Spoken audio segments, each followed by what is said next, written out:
ಹಿರೇಲಿಂಗ ಮತ್ತು ನಿಂಗಮ್ಮನಿಗೆ ಮದುವೆ ಆಗೋಯ್ತು. ಈ ಪ್ರಕಾರವಾಗಿ ಉಜ್ಜಯಿನಿಯ ನಗರದಲ್ಲಿ ಹಿರೇಲಿಂಗ ಮತ್ತು ನಿಂಗಮ್ಮನ ಮದುವೆಯು ಶುಕ್ರವಾರದಂದು ಹಿರಿಯರ ಅಣತಿಯಂತೆ ನಡೆಯುತ್ತಿರಲು ದಿವಿಜರೆಲ್ಲರೂ ಮಾರುವೇಷದಲ್ಲಿ ಮದುವೆಗೆ ಬಂದಿರಲು ನಾರದರು ಯತಿರೂಪದಲ್ಲಿ ಮದುವೆಗೆ ಬರುತ್ತಿರುವ ದಾರಿಯ ಮಧ್ಯದಲ್ಲಿ ಸಿಕ್ಕ ಸೂರ್ಯಪುತ್ರನಂ ಕಂಡು ಹಿರೇಲಿಂಗನ ಮದುವೆಗೆ ಬರುವುದಿಲ್ಲವೇ ಎನ್ನಲು ದಾರಿಯಲ್ಲಿ ಯತಿರೂಪವನ್ನು ತಾಳಿ ಬರ್ತಾ ಇರ್ತಕ್ಕಂಥ ನಾರದನಿಗೆ ಅಡ್ಡಲಾಗಿ ಸೂರ್ಯಪುತ್ರ ಶನಿದೇವ ಸಿಕ್ತ. ಸೂರ್ಯಪುತ್ರ ಶನೇಶ್ವರ, ಹಿರೇಲಿಂಗನ ಮದುವೆ ಆಗ್ತಿದ್ದೆ, ನೀವು ಬರಲ್ವೇನಪ್ಪ ಅಂತ ಕೇಳ್ದ. ಎನ್ನಲು ಸಮಯ ಬಾರದೆ ಬರುವವನು ನಾನಲ್ಲ. ಸಮಯ ಸಿಗ್ತದೆ ಬರಲ್ಲಪ್ಪ, ನನಗೀಗ ಆ ಸಮಯ ಅಲ್ಲ, ನಾನು ಮದುವೆ ಬರೋದಲ್ಲ ಅಂತ ಹೇಳಿ ಸಮಯ ಬಾರದೆ ಬರುವವನು ನಾನಲ್ಲ, ನೀನು ಹೋಗಿ ಭಕ್ಷ್ಯಗಳನ್ನು ತಿಂದು ತೇಗಿ ಬಾ ಎನ್ನಲು. ನೀನೇ ಹೋಗ್ಬಿಟ್ಟು ಮಾಡಿರ್ತಕ್ಕಂಥ ಭಕ್ಷ್ಯಗಳನ್ನೆಲ್ಲ ತಿಂದು ತೇಗಿಬಿಟ್ಟಪ್ಪ ಅಂತೇಳಿ ಶನೇಶ್ವರ ನಾರದನಿಗೆ ಹೇಳ್ದ. ಬಾ ಎನ್ನಲು ನಿನ್ನ ಮಾತು ನೆನಪಿನಲ್ಲಿದೆ, ನೀನು ಹೇಳಿದೆಯಲ್ಲಪ್ಪ ಸತ್ಯಭ್ರಷ್ಟನನ್ನಾಗಿ ಮಾಡ್ತೀನಿ ಅಂತ. ನೀನು ಮಾಡದೆ ಇದ್ದರೆ ನಾನು ಶನಿಯಲ್ಲ ಅಂತ ನಿನಗೆ ಮಾತು ಕೊಟ್ಟಿದ್ದೀನಿ, ಆ ಮಾತು ನನ್ನ ತಲೆಯಲ್ಲಿದೆ ಅಂತಾನು ಶನಿದೇವರು. ನಿನ್ನ ಮಾತು ನೆನಪಿನಲ್ಲಿದೆ ಎಂದು ಹೇಳಲು ನಾರದರು ನಸುನಗುತ್ತ ಭಕ್ತರಿಗೆ ಕಷ್ಟ ಕೊಟ್ಟು ಸತ್ಯದ ಹಿರಿಮೆ ಸಾರುವ ನಿಮ್ಮ ಪ್ರವೃತ್ತಿಗೆ ಅಡ್ಡ ಬರಲಾಗದೆಂದು ಹೇಳಿ ಉಜ್ಜಯಿನಿ ಪುರ ಪ್ರವೇಶ ಮಾಡಿ ದಂಪತಿಗಳಿಗೆ ಶುಭ ಹಾರೈಸಿರಲು ದಂಪತಿಗಳು ಅನ್ಯೋನ್ಯವಾಗಿ ಬಾಳುತ್ತಿರಲು ಶನಿದೇವರು ಹಿರೇಲಿಂಗನ ರಾಶಿಗೆ ಪ್ರವೇಶಿಸಿ ಅಸತ್ಯ ನುಡಿಸಲು ಧನಿಕನ ವೇಷವಂ ತಾಳಿ ಬಿಳಿಯ ತೇಜಿಯ ಮೇಲೆ ಮುತ್ತು ರತ್ನಗಳನ್ನು ಏರಿಕೊಂಡು ಉಜ್ಜಯಿನಿಯ ಪುರದ ಬೀದಿಯಲ್ಲಿ ಬರುತ್ತಿದ್ದಾರದಂತೆಯೇ. ಆಗ ಮದುವೆ ಎಲ್ಲ ಮುಗಿದಿದೆ, ಹೆಣ್ಣು ಗಂಡೆಲ್ಲ ಉಜ್ಜಯಿನಿಪುರಕ್ಕೆ ಬಂದಿದ್ದಾರೆ, ಗಂಡ ಹೆಂಡತಿ ಸುಖವಾಗಿ ಬಾಳ್ತಾ ಇದ್ದಾರೆ. ಆ ಸಂದರ್ಭದಲ್ಲಿ ಸೂರ್ಯಪುತ್ರನಾದ ಶನಿದೇವರು ಯೋಚನೆ ಮಾಡ್ತಾನೆ, ನಾರದನಿಗೆ ಕೊಟ್ಟ ಮಾತನ್ನು ನಾನು ಉಳಿಸ್ಕೋಬೇಕಾಗಿದೆ. ಹಿರೇಲಿಂಗನ ರಾಶಿಗೆ ಪ್ರವೇಶ ಮಾಡಿ ಅವನಲ್ಲಿ ಅಸತ್ಯವನ್ನು ನುಡಿಸ್ತಿದ್ರೆ ನಾನು ಶನಿಯಲ್ಲ ಎಂಬ ಮಾತನ್ನು ಕೊಟ್ಟಿದ್ದೇನೆ. ಆ ಮಾತನ್ನು ಉಳಿಸಿಕೊಳ್ಳುವ ಸಲುವಾಗಿ ಇವರ ರಾಶಿಗೆ ಪ್ರವೇಶ ಮಾಡಬೇಕು ಅಂತೇಳಿ ಶನಿದೇವರು ರತ್ನ ವ್ಯಾಪಾರಿಯ ವೇಷವನ್ನು ತಾಳಿ ಮುತ್ತು ರತ್ನಗಳನ್ನು ಕುದುರೆ ಮೇಲೆ ಎಲ್ಲ ಹಾಕ್ಕೊಂಡು ಉಜ್ಜಯಿನಿಯ ನಗರದ ರಾಜ ಬೀದಿಯಲ್ಲಿ ಬರ್ತಾ ಇದ್ದಾನೆ. ಅಲ್ಲಿ ಏನು ಚಮತ್ಕಾರ ನಡೆಯುತ್ತೋ ನೋಡಬೇಕಾಗಿದೆ. ಧನಿಕನ ವೇಷವ ತಾಳಿ ಬಿಳಿಯ ತೇಜಿಯ ನೇರಿ ಮುತ್ತೋ ರತ್ನಗಳನ್ನು ಒತ್ತೋ ತಂದಿಹಾನು ಉಜ್ಜಯಿನಿಯ ಪುರದ ಬೀದಿಯಲ್ಲಿ ಬರುತ್ತಿರಲು ಪುರದ ಜನರೆಲ್ಲರೂ ಗುಂಪಾಗಿ ಇರಲು ಉಜ್ಜಯಿನಿಯ ಪುರದ ಬೀದಿಯಲ್ಲಿ ಬರುತ್ತಿರಲು ಪುರದ ಜನರೆಲ್ಲರೂ ಗುಂಪಾಗಿ ಇರಲು ಕುದುರೆ ಅಂದವ ಕಂಡು ಹಿರೇಲಿಂಗನಾಗ ಕುದುರೆಯ ಬೆಲೆಯನ್ನು ಕೇಳುತ್ತಲಿರಲು ಧನಿಕನ ವೇಷದಲ್ಲಿದ್ದ ಮಾಯಾವೇಷದ ಶನಿ ಧನಿಕನ ವೇಷದಲ್ಲಿದ್ದ ಮಾಯಾವೇಷದ ಶನಿ ಹಿರೇಲಿಂಗನಿಗೆ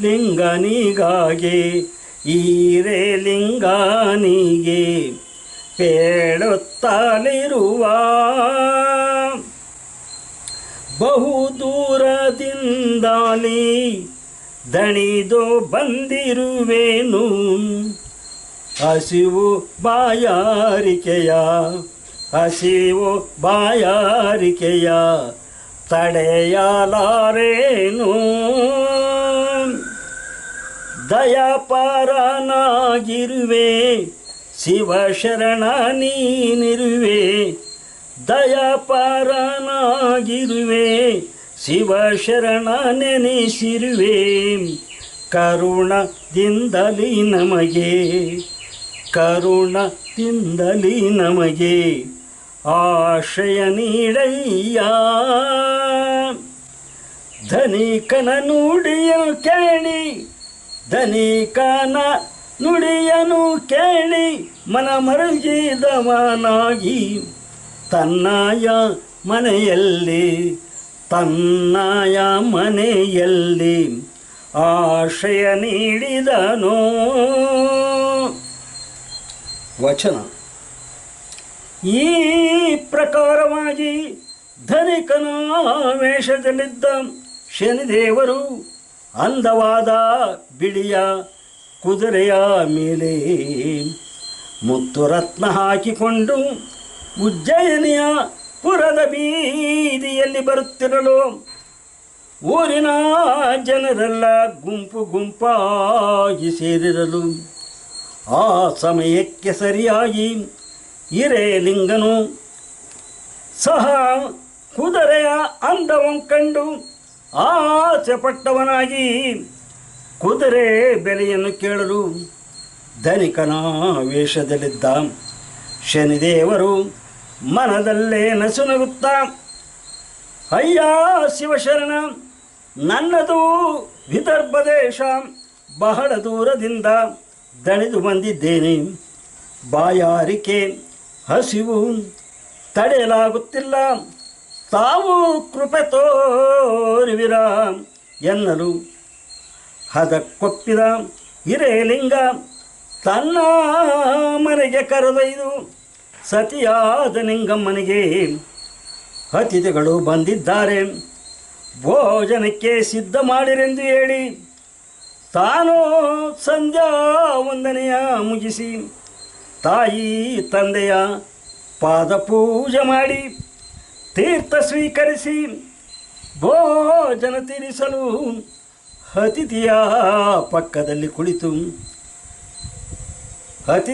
ಪಕ್ಕದಲ್ಲಿ ಕುಳಿತುಕೊಳ್ಳುತ್ತಿದ್ದಾರದಂತೆ ನೀ ವ್ಯಾಪಾರಿ ಪ್ರಿಯರೇ ತೀಕ್ಷಣ ಬುದ್ಧಿಯವರೇ ತ್ವರಿತದಲ್ಲಿ ಬಂದು ಭೋಜನ ಸ್ವೀಕರಿಸಿ ಮೆಲ್ಲನೆ ಬಂದ ಹಿರಲಿಂಗನ ಬಳಿಗೆ ಬಂದ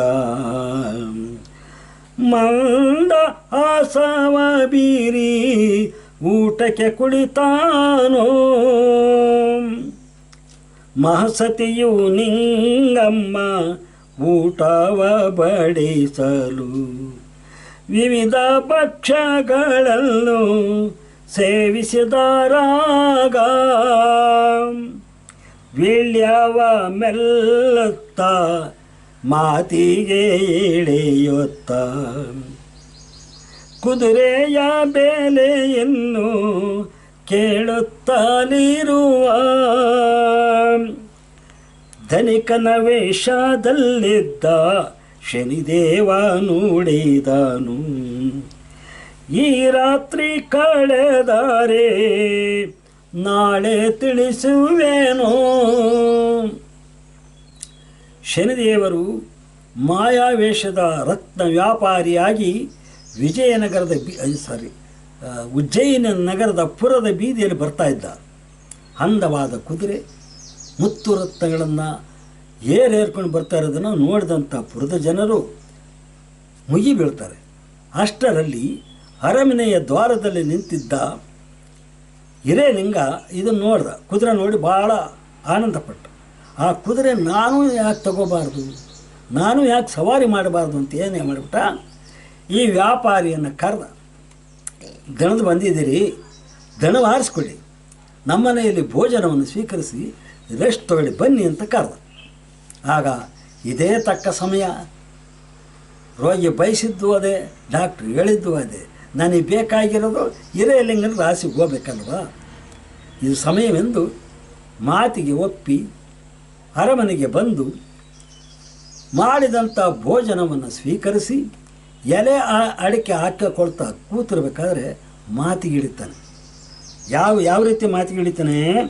ಧನಿಕನ ವೇಷದಲ್ಲಿದ್ದ ಶನಿದೇವ ನುಡಿದನು,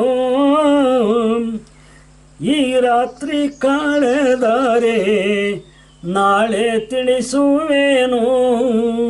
ಹಿರೇಲಿಂಗ ಕುದುರೆ ಬೆಲೆಯನ್ನು ಕೇಳಿದ ತಕ್ಷಣ ಮಾತಿಗಿಳಿದಂಥ ವ್ಯಾಪಾರಿ ಊಟ ಮಾಡಿ ರೆಸ್ಟ್ ತಗೊಳ್ಳೋಣ, ನಾಳೆ ಬೆಳಗ್ಗೆ ಅದರ ಬೆಲೆ ತಿಳಿಸ್ತೀನಿ ಅಂತ ಹೇಳಿ ತಿಳಿಸ್ತ. ಮುತ್ತೋರತ್ನಗಳು ನಿಮ್ಮ ವಶದಲ್ಲಿ ಇರಲಿ, ಮತ್ತೆ ನಾಳೆಗೆ ನಾನು ಇಲ್ಲಿಗೆ ಬರುವೇನೋ. ತನ್ನ ಬಳಿ ಇದ್ದಂಥ ಮುತ್ತು ರತ್ನಗಳನ್ನು ನಿಮ್ಮ ವಶದಲ್ಲಿಟ್ಕೊಳ್ಳಿ, ಇವತ್ತು ಕಳೆದ ಮೇಲೆ ನಾಳೆ ಪುನಃ ಬಂದು ನಿಮಗೆ ಕುದುರೆ ಬೆಲೆಯನ್ನು ತಿಳಿಸಿ ನನ್ನ ಮುತ್ತು ರತ್ನಗಳನ್ನು ತಗೊಂಡು ಹೋಗ್ತೀನಿ ಅಂತ ಹೇಳಿಬಿಟ್ಟು ಅಲ್ಲಿಟ್ಟ ಜಾಗ ಖಾಲಿ ಮಾಡಿದ. ಎಂದೋ ಹೇಳಿದ ಧನಿಕ ಬರದಿಂದ ವಾರಾಟಲು, ಹಿರೇಲಿಂಗ ತಾನು ಮನದಿ ಯೋಚಿಸಿದ. ಮುತ್ತು ರತ್ನಗಳನ್ನು ರೂಮಿನಲ್ಲಿ ಇರಿಸಿ ಜೋಡುಲಾಳದ ಬೇಗ ಹಾಕಿಸಿದ.